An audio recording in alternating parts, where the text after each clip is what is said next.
This is Volusia Today, a public information radio program brought to you by the County of Volusia. Here is your host, Kevin Captain. Good morning and welcome to Volusia Today. I'm Kevin Captain, the county's Community Information Director. Thank you so much for tuning in this morning. Today I'm joined by co-host David Hunt. Volusia Today is made possible by our sponsors, the Daytona Beach International Airport, the Ocean Center, Volusia Recycles, and Votran Public Transportation. Dave, good morning. Good morning, Kevin. Hey, so, I know that the way you watch the weather, not necessarily is looking at the atmosphere, but you're looking at the surf, right? Oh, of course. This is one of my favorite times of the year. We get into September. There seems to be some tropical activity. Most times, the fishing's really good. The wife has put up the fall decorations. It's just a wonderful time of the year. That's great. Well, so today we have Jim Judge in the studio, and he's going to talk to us about what's happening in the tropics. And it seems like there's a lot of activity that's just starting to brew up. So good morning, Jim. Well, good morning, Kevin. Hey, so Jim is the Interim Emergency Management Director, the Deputy Public Protection Director. I know you wear a lot of other hats too. So other duties as a side. Exactly. So Jim, we had I don't want to say the Q word because Jarrett and Gary, our studio guys, don't say that Q word. But it seems like the season has started out to be uneventful, but now things are taking a turn. Tell us what's happening in the tropics. We've had a burst of activity here over just the last week. Of course, as you know, we do monitor the tropics, not only with the National Hurricane Center and National Weather Service, but also we have proprietary programs, Storm Geo, PC Weather Products. So if there's a blip out there, we're going to monitor it. And actually, there have been over 30 disturbances so far that we've kept an eye on. And of course, we've only had initially 3 named storms, Alex, Bonnie, and Colin. And now we've got Danielle, which is a tropical storm. But the good news, it's way out in the far Atlantic. And chances are it will make hurricane strength. So we'll get a hurricane checked off the list. But there are 2 other disturbances that we're watching, but nothing looks like it's going to impact Florida at all. But there is another system that's slated forecast to come off the coast of Africa tomorrow. So, we're only 8 days away from the peak of the hurricane season, which is September the 10th. But it's been remarkably quiet compared to, the original forecast back in May and June. So we're hopeful that it will remain quiet and we'll get through this season pretty well. And that's how it seems like one day there's nothing out there, and then all of a sudden the next day you got 5 blobs on there. So I know you all are always monitoring the activity, but how early does that seem to start? And do you wait to see what's developing and then you make a call or notify the public, or when does that take place when we start sending out messages? Well, we try to keep what we call our emergency management partners up to date. So we do get weather information from the Florida Division of Emergency Management. We are monitoring the Hurricane Center, but, we'd only notify, the public when there is something potentially threatening not only Florida, but Volusia County. And we just don't see that out there. Of course, we always encourage the public to, keep an eye on the weather because anything can happen. And while we generally get 5 to 7 days of warning, there have been things that pop up right off the coast. So we may only have a day or two. So it's just so important this time of year to monitor the weather. Well, like right now, the area to watch is just coming off of Africa. And I imagine you watch it from the very beginning. But is it true that as we get more advanced into the season, some of the activity can just start up in the Caribbean and then go north, and it's a much, much shorter duration? Because you say 5 to 7 days, and that's true. A lot of times we do have that, but with Hurricane Michael, they had a lot less than that, didn't they? Well, they did. Hurricane Michael, we monitored that when it was in the Atlantic, and then it meandered toward South Florida over Cuba. And then we knew, from watching, some of the products we have, that the Gulf was red hot. So we knew that if that storm made the turn, got into the Gulf, it was going to accelerate. And in fact, it did. Within 16 hours, it went from a Category 1 and made landfall as a Category 5. Amazing. So, the warmer the water, it's like jet fuel to hurricanes. But the good news so far, I think that's really kind of kept things quiet for us, is we've had a lot of wind shear. We love wind shear because that helps either tear things apart or keep them out into the open Atlantic. We've also had a great deal of Saharan dust. So the dust has been helpful because it helps kind of dry the atmosphere. And and then there's also been some high pressure that have, when these depressions or these disturbances have formed, they've been basically going very low and straight to the west. So nothing has, really been a problem out of all those 30 that we've monitored. But again, we are moving toward the peak of the season. It is still forecast to be an above average year. And so we'll just have to continue to watch and see how things play out. Yeah, and like you were saying, things can change at a moment's notice. And I had high hopes for surfing as far as the 91L, and I watch surf forecast regularly, and it says 5 to 6 perfect waves this day, and that'll change entirely the next day. And I was hoping that would be our next named storm, just to kind of go off the coast and send some waves. But when we go to naming storms, what happens when we run out of names? Do we go to the Greek alphabet, or how does that work? Well, that's interesting. Back in 2020, we ran out of names. It was one of the busiest hurricane seasons on record. Luckily for Volusia County, we weren't impacted. We had Isaias. Was the closest. You said that better than I could say it, Jim. Yeah. I got used to saying it, but Isaias was very close. But it did go into the South Carolina, North Carolina border and went up and really wreaked havoc. There were a lot of tornadoes and a lot of really serious weather and rainfall that was from that. But we did run out of names, so they did go to the Greek alphabet. However, going forward, they won't do that any longer. Oh, okay. So there will be, there's another additional list of names. So should we run out of this list? And on deck is Earl, Fiona, and then Gaston. But if we do run out, then there's another list, and they'll start again with the A's and then work down a long list of names. So speaking of names, right, once you do name it, obviously you go through that list. But right now, the area that you're watching, Invest 91L, tell us about that nomenclature. How do you come up with that? And am I assuming correctly that invest means you're investigating it? Exactly. Invest is investigation, and then the National Hurricane Center assigns a number. So it could be anywhere from 90 to 99. And then the L is for the Atlantic basin. Okay. So if you were in the Pacific or other areas, there's going to be another letter after that. So investigation, the number is so they can monitor that particular storm. And then the L is the Atlantic basin. Makes sense. Are names ever retired? Like, do they ever retire a name? That's a great question. In fact, there's been over 88 names that have been retired since 1954.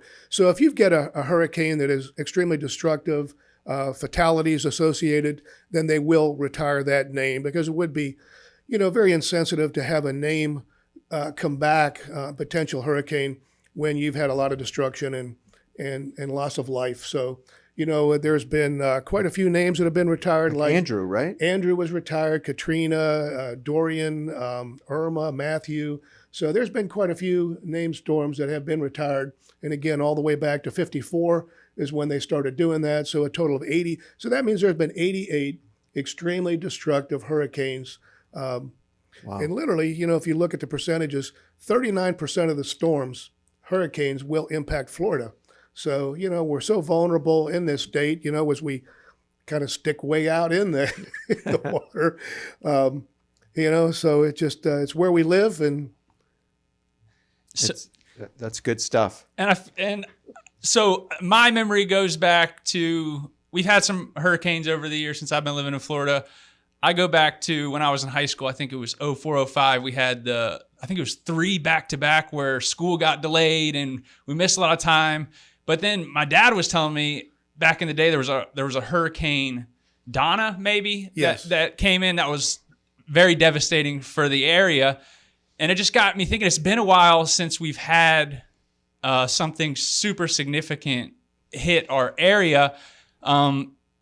Is there things that we should or that we should be doing now to kind of prepare and kind of get ready for these storms that could possibly happen? Absolutely. And of course, we did have Hurricane Matthew that did substantial damage to the county. We have had Irma, we've had Dorian, a near miss with Isaias. So anything can happen. And, we still have till November the 30th.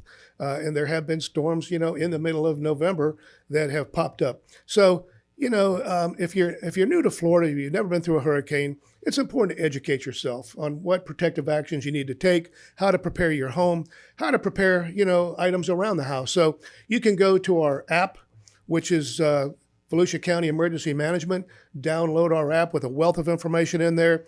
You can go to ready.gov, wealth of information about hurricane preparedness there, redcross.org. So, there's a lot of information out there that you can research because, again, you want to make sure that you protect your home, board up your windows.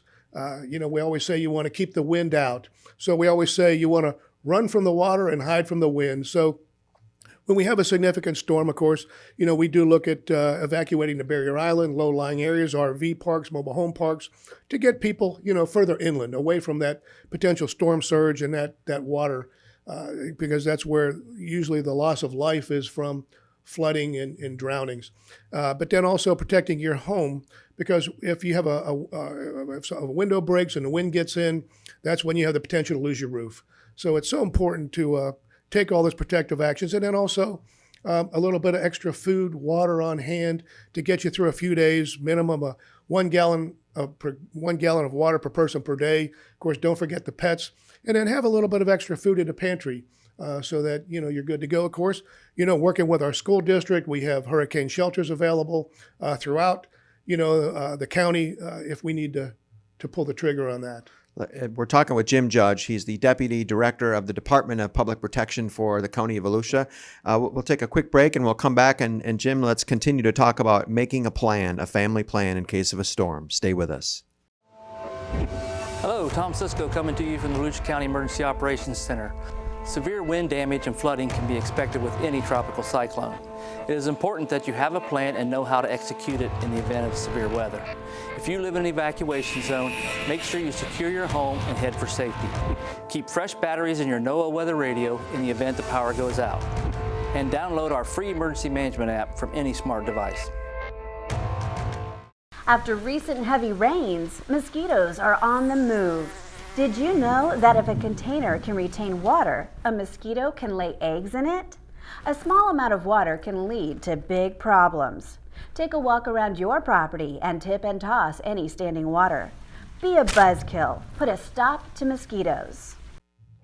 We're back. I'm David Hunt along with Kevin Captain, and you're listening to Volusia Today, a public information program brought to you by the County of Volusia. Thanks, Dave. So, Jim, at the break, we were just talking a little bit about, preparations and I've got a generator. Many people have a generator, and we really need to talk about generator safety. And one of the things that I often wonder is I go to get fuel, that non-ethanol fuel, and I fill it up, and I don't like to store that in the garage. I put it outside. But there's also some dangers in that. What are your tips on people with generators? How often should you check them? What's the general safety tips for those? Well, just talking about gasoline, 1 gallon of gasoline is equal to 2 sticks of dynamite. Is that right? So, Wow. You just have to be so careful. What I recommend is if you're going to keep the fuel, only fill the container about 2/3 full. Because that way allows for some expansion. If you have a can that has a vent on it, it'll help vent that. I keep my fuel on the outside of the house. On the side of the house, I have an area that's away from the weather that is shielded. And, so I use it for lawnmowers and other things too. But gasoline, you just have to be so careful with it. And then with the generator itself, we have lost people here in Volusia County because of carbon monoxide. So generators are wonderful, but you just have to be so careful in the use of those generators that you keep it away from the house, not in the garage, away from the eaves. But here's the thing too, is that, I've got a nice generator. I don't want to stick it out in the weather. Right. So then folks will try to keep it closer to the house to keep it out of the weather. But there are products that you can buy online. I built myself a box that goes over my generator that I like can, a doghouse, but you just put the generator inside weight it, right? down, and it helps cut down on the noise. But, you just have to be so smart. Of course, the generators come with booklets of information. And not only have we lost people from carbon monoxide, we've had dozens that had to go into hyperbaric chambers to be treated for carbon monoxide poisoning. So obviously odorless, tasteless, and deadly. If you had for people that just have a tape measure, what is the minimum distance that a generator should be away from the eaves when you're running it for supplying power to the house? Well, I don't know exactly the minimum distance. I'm just going to put it, 5 to 6 feet away, and I'm going to keep it covered to protect it from the weather. But again, what direction is the wind blowing? That makes a difference. Yeah. So is it blowing? So you just have to be so careful. Err on the side of caution. Well, I've got a 20-foot extension cord on it. The further away you put it, the better. Because again, it will carbon monoxide. It's just like carried by the wind, get up inside the vents, get inside the house, and then bad things happen. And it's probably that time of the year to go out, and if you have a generator, go test it out. Or if you don't have one, maybe look at getting one and seeing what your needs would be. If you were to buy one, how much power you would need. What are maybe some essentials you'd want to look at if we did lose power? What are some things that you'd maybe want to power if we did lose power for any extended period of time? Well, of course, the refrigerator. Yeah. Maybe if some fans, to kind of move the air, because once you board up your home, it's dark in there. Yeah. So, having those battery-operated lanterns and flashlights and other items to be able to illuminate your living space. But then, those are important things to run off the generator, certainly the refrigerator. But also, with that generator, you just have to be so very careful in the placement, the use, read the booklets, but then also, powering up your refrigerator, because again, you're maybe good for about 24 to 36 hours if you keep the doors closed to your refrigerator, but then always recommend that, if you go longer than that, then it's always good to have those really heavy duty construction garbage bags, because you want to, throw everything out. Gotcha. When in doubt, throw it out. So you don't want to end up going through a storm and then end up with being sick from tainted food. Well, it's the truth. Jim, let's talk about water for a minute. There's a lot of emphasis on clean water, drinking water, and we see what's happening in Jackson, Mississippi right now, and the devastation surrounding that. You mentioned earlier that you should have a gallon of water per person per day. What's your general recommendation in how to procure that water? I mean, we've got 16-ounce bottles, we've got gallon jugs, and then there are those big blue, maybe are they 4 or 5 gallon containers you can get? What's the best way to procure it? What's your recommendation on that? I would tell you that, because of not just hurricane season, but we have, the potential for tornadoes, wildfires. So, there's different seasons that we need to be prepared for. So, I would tell you, as you can imagine, we keep a little bit of water around all Sure year you long. do. And, while there's a lot of places to buy water, and I hope I don't mind saying this out, I go to Big Lots. Big Lots has outstanding bottled water. You can get a gallon for about $1, and it stores well. I keep it in the garage. But Lowe's, Home Depot, there's a lot of places that do have water, but the containers that I like are sold at Big Lots, and it's a gallon container. Of course, they also have the packs that you can buy. Sure. And as a camper and a boater, I find that those gallon containers just work so very well. So again, having that ample water on hand, and a gallon is the minimum. So, it's like I always say, my wife likes to be comfortable. So I'm probably going to have 3 or 4 gallons available. I'm not day. even going to go there. My wife likes to be comfortable too. Moving right along. Yeah. So think about comfort. Think about your family and weathering that storm, and how comfortable do you want to be, and then you prepare you take your preparedness seriously, and you build your plan based on level of comfort. So For sure. So my wife's from Maryland. She's never experienced a hurricane, and depending on the report you read, up to 1,000 people or over 1,000 people are moving to Florida every day. So that means possibly a lot of people could be in for their first hurricane. What would be your message to those people who have maybe never experienced a hurricane or prepared for a hurricane specifically? Well, again, educate yourself. Go to the App Store, download the Volusia County Emergency Management app. We put a lot of time and effort into that. You get weather information. There's checklists on there of items that you need to have. You can go to ready.gov, the FEMA website. You can go to redcross.org. And there's dozens of other sites out there that have really wonderful information about how to prepare for your home, what items to have on hand, generator safety. So there's a wealth of information online. But of course, you can call our office.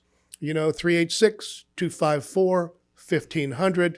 And we will mail you a lot of brochures that we have. Of course, we're always available to come out to talk to community groups, homeowners associations.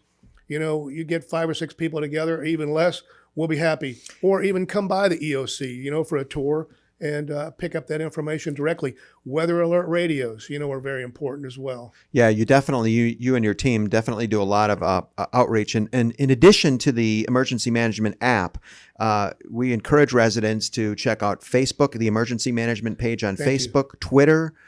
There's also just volusia.org, like you mentioned, emergency management page. And I should mention, if there is a storm and we do end up, activating the Emergency Operations Center, when you go to volusia.org, on the very top bar of the website, we have what we call a kind of a banner, and it's basically the public information network. So anybody can go on there and find out, for example, like where to get sandbags, when the bridges are going to open, and all that good information that it's commonly asked questions, but people need to know. Exactly. And then, of course, as something is moving toward our area, then we're going to activate the Citizen Information Center. Excellent. So that's a phone number, that you can call, and you're going to be connected directly with a person. So no automation. That's the best part, right? And they're county employees who come into the Citizen Information Center.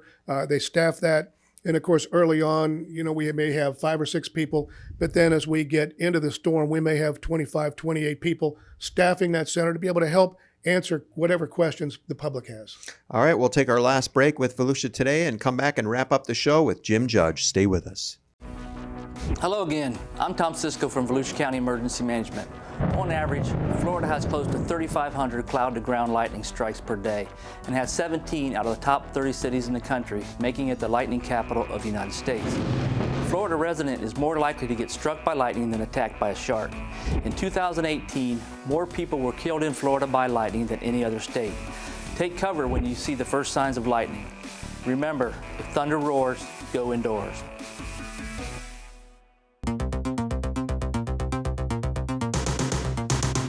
We are Volusia County Beach Safety. We're here to serve Volusia County's 47 miles of unique coastline. Volusia County beaches. Yeah, those beaches. But also these beaches. We have millions of visitors every year, and we work around the clock to keep our beaches safe and beautiful. And you can help. Swim near a staff lifeguard tower. Pick up your trash. And fill holes. Identify, avoid, and escape rip currents. Please leave the beach cleaner than you found it. There we go. Look out for one another and keep an eye on kids, especially near the traffic lane and in the water. Pets are allowed at our 2 pet-friendly beaches, Lighthouse Point Park and Smyrna Dunes Park. If you see something, say something. A clean and safe beach guarantees fun in the sun for everyone. Thank you for doing your part to keep Volusia County beaches beautiful. See you at the beach! Make the most of your day at the beach. Download the Volusia County Beaches app today. Sign up for real-time notifications on vehicle ramp openings and closings. Find staffed lifeguard towers. Get updates on tides and beach conditions, plus off-beach parking and coastal parks info. Volusia County Beaches app is available for your smart devices at the App Store and Google Play. Get ready, it's time for another Volusia County Fire Rescue Fire Safety Tip. Another good tip for the kitchen is safety for the children. We want to create a 3-foot zone of safety around the stovetop so that children can't access and get burned. You can access Volusia County government online at volusia.org. Listen to county council meetings, pay for permits or tags, or search the property appraisers' databases. Volusia.org is your Volusia County government information resource. We're back on Volusia Today. We're talking with Jim Judge. He's the Interim Emergency Management Director for the County of Volusia. Jim, you have always such good information. One of the things, and I know that we've talked about in previous times that we've had you on the show, and when you're making that plan for your family, I love how you illustrate the importance of thinking about your neighbors and helping them out, because what an important, not just gesture, but it's the humanitarian thing to do. Tell us what you got. Well, you know, I mean, you've heard me mention on the show before. Gert. Gert, our wonderful neighbor, Gert. Gert is 91 years old and sharp as she can be, as wonderful as she can be. She's adopted us. We've adopted her. But we also have other neighbors that we check on, because when we had Hurricane Matthew as an example, we had several neighbors come over, and I said, look, my wife's going to be home. My son was home. Bring your provisions. And everybody brought wine. That was, that was their hurricane provision. So as I checked on them through the storm, I'm like, look, limit that because you got to keep your wits about you. Right. But you never know when you get to know your neighbors, make some friends, and it's just the right thing to do. It certainly is, and it's a two-way street. I mean, they end up helping you out when exactly. your time of need. So for sure. And that's the great part about this kind of situation is everybody seems to come to, when it does happen, it's terrible. There's a lot of loss, but everybody seems to come together and kind of pull together and help each other out. And that is one of the most important messages with it is just working together and try to help each other out. This month is Disaster Preparedness Month, yes, correct? It is. It's Preparedness Month, all month of September. And you all have some great information going out on Facebook. Facebook, yes.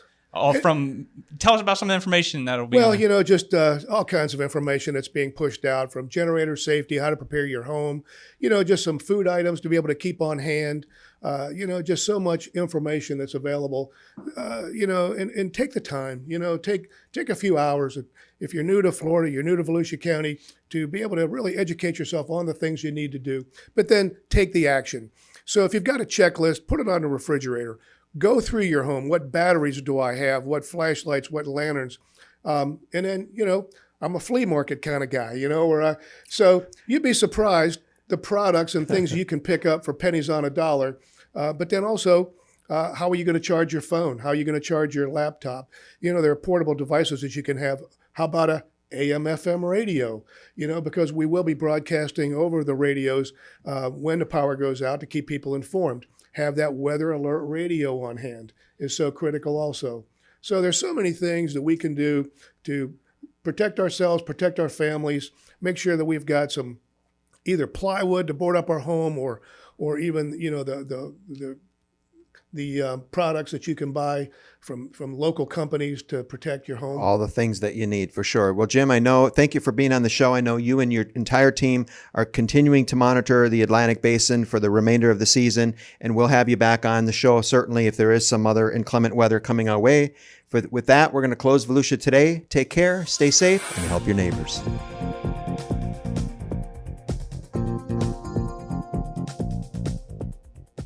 If you have a comment about Volusia Today, or if there is a topic you would like to hear featured, please contact Volusia County Community Information at 1-866-345-0345.